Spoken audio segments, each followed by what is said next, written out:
انا جعان، عايز صواني، محاشي، طواجن، محمر مشمر، عايز اشوف الحلل كلها على النار. ايه ده كله بس؟ رمضان كريم وكل سنة وانت طيب. وانت طيبة. قول اللهم اني صائم. واحنا اللهم اني صايمين؟ صايم. واحنا صايمين عشان نقعد نحلم بالاكل؟ امال ايه بس؟ رمضان احلى حاجة فيه ان احنا ناكل اكل عادي زي كل يوم، حاجة بسيطة، صنف واحد من غير تكلف. لازم نحاول ناخد العبرة من رمضان ونحاول ان احنا نتعبد ونقرب لربنا اكتر، وطبعا نزور بعض ونعمل حاجات مفيدة كمان تانية، مش نقعد طول اليوم واقفين في المطبخ وبعد الفطار ننام وننتخ.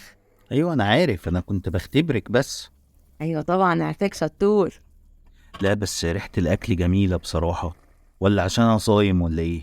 امال ايه، هو احنا بنلعب؟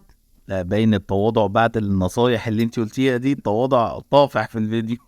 تأما بقى شوية فاصوليا باللحمة المفرومة، ان شاء الله هتاكلوا صوابعكوا وراها. طب يلا المدفع هيضرب.